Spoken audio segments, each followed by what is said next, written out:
It's a pleasure meeting you. We are at the Marrakech Film Festival. We won't talk about the Cannes premiere section, which I absolutely deplore, but that's a whole other story. Okay. There would be a lot of research in the making of a film like this, and from what I understand is that pre-pandemic, the idea was to travel to a lot of continents. Perhaps a lot more than prescribed here, what we see here. But I was very curious about your angle or your research into the metaphysical ideas. Well, I mean, I started thinking about this film just right after I finished the previous one, which means like 2014. So I've been thinking about making this film like for more than 9 years, I guess. But we start thinking seriously about making this film with Fabián Casas, which is this guy, and which is a friend of Vigo, and I co-write with him like this script and the other previous one too. So yeah, actually this is based on the script of Jauja, my previous film. Yes. But he created a novel. Oh, okay. To give it to Vigo, just that's a great gift. Right after, yeah.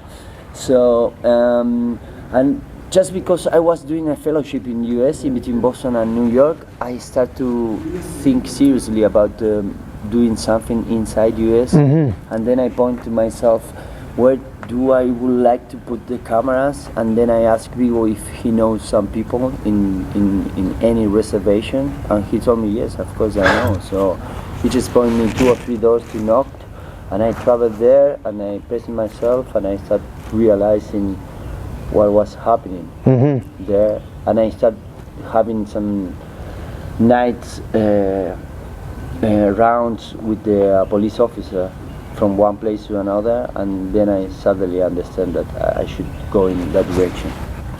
We begin with Jaujian elements. Did you have reflections in terms of what that film meant in the ecosystem or your filmography? Did you look back on that and sort of like double down on this idea of the American West myth? Did you sort of like want to tackle that in a different perspective? Yeah, of course. Yeah, because when I start thinking, as I mentioned, I first in my previous film, because I always just go back to my previous film because that was the one that I start changing tools about making films from my previous 4 films, and I start working with Vigo, with Fabián Casas as a co-writer, and Timo Salminen, a DOP. So I think when I was re-watching Jauja, I thought to myself, okay, why you should continue shooting some sequences with these 2 natives, who are in the Patagonia. And then I start thinking, okay, who represent them in films? Natives.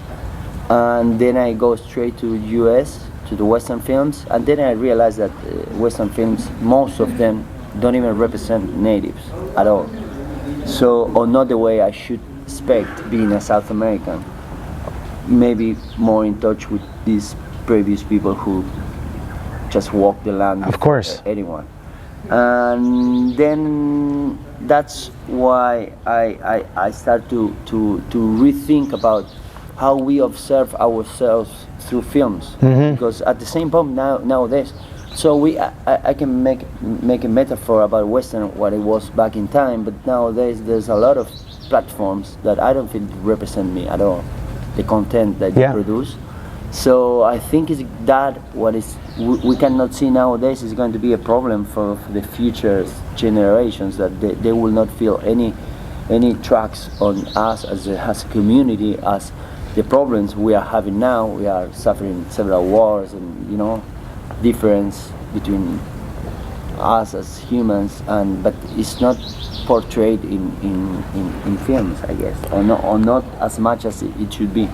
I really love the psychology of Elena's character. I also really responded well to when there's a disconnect with the 174. These characters are disenfranchised with their community, but they're problem solving in their own way. And then in another gamut, how you ask the viewer to pause it, to refrain from getting simple explanations, and to actually sit with these other characters where there's no subtitles.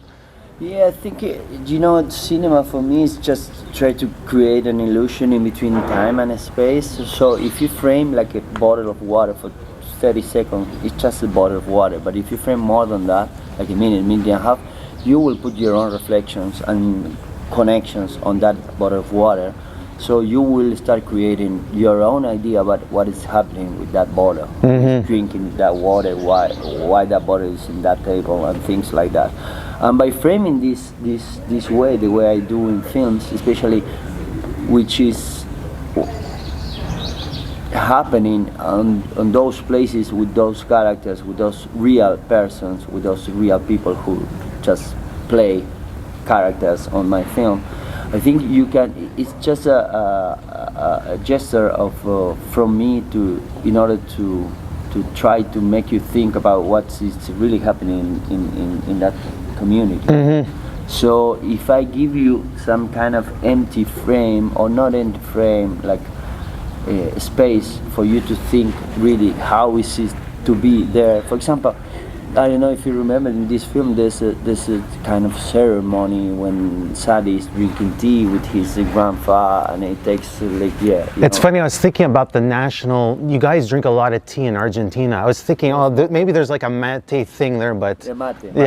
I was thinking. But it was just like a excuse for me to think what was really happening here, because that scene it takes 6 minutes on silence, but it's not really silence. What I hear is like a lot of suffering about being a girl who cannot want to be there anymore. So when you think about, from my point of view, that because I really know what it's happening. I really know. I'm not living there, but I've been informed about what is happening there. So it takes 6 minutes, but if you think about the 350 guys that commit suicide over there in the last 2 years, kids, it's not a lot of time, to have some reflections, And there's actually a quite good portrait on, I believe, the same community. It's called War Pony, I think. Yeah. I think I really like how those two films over the last 12 months are sort of like getting into a real dialogue with the people that are there. It's funny that you mentioned that, because so I know about that film because we work with the same casting director called Eleanor Hendricks. Yes, she's great. Yeah, she's fantastic, and she opens a lot of doors for us inside the reservation, because people knows her and trust her, and that's why we could try to work with some people inside that. And get a real authentic representation. I'm a huge fan of Rick Alverson's work. The God Beside My Bed, is this still something that we could see in the future? Is it a project that's sort of like in a drawer with other projects? Well, you never know, because Rick and I start thinking about the idea. It's his idea, and we try to get some finance and things and put some attention on that project, but it seems now it's in a standby situation, As is a lot of projects in this universe. Too much. What are I'll end with this. What are sort of like some themes or ideas that they maybe don't want to consider for film, but what are things that are preoccupying you right now? I know Argentina's going through a really interesting, I'll call it interesting, quote unquote, time right now. You're a world citizen, you're seeing the state of affairs. What are sort of some of your preoccupations right now as a human being or as an artist? Well, my main preoccupation where my kids are going to be living in the next 40 years, but I cannot do really much about it. Yeah. But my country is a big one, because what I'm thinking is I don't know if I should take my kids out of there, because since I'm living there in Argentina, it's how every time it's another bad news over bad news in terms of politics, economic, and now what are you going to see in the next month if you are visiting us? It's going to be like a social crisis. There's going to be like a lot of people on the street, maybe, and we are used to have some blood on the street. I hope it doesn't happen in the next few years, but it's difficult to believe. So it's unpredictable, totally. So in major way of thinking, I just trying, just because I'm just getting out from this film, I think my main concern is about this kind of difference that I feel when I was searching for this film. There are some communities that they are just so not included in this our system, like some communities that they just live 50 years, you know. And if you move out there from outside from the community 10 kilometers, the life average of living is 70. So for me, it's a huge difference. Yeah. You know? And in South America, yeah, that's happening a lot. You know? I mean, at least, I don't know. I mean, I don't care if you're white, black, yellow, whatever. But at least, just we should try to keep them all as alive at the same age. I don't know if that has but what any happens? sense, but, No, but what happens is they become disenfranchised, and then what happens is like political powers then shift, and they give voice to somebody who, anyway. It's not my place to say anything, but it's very worrisome.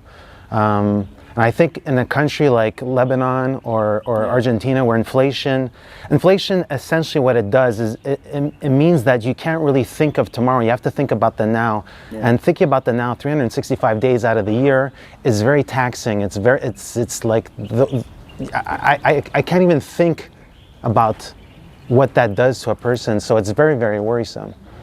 Yeah. I mean, it's really complicated to have like a project for more than a month in Argentina, you know.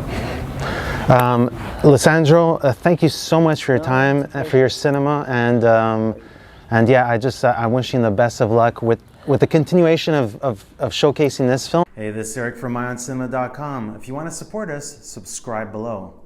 For more reviews, interviews, film festival coverage from Sundance, Cannes, Toronto, you want to check out these guys on this side.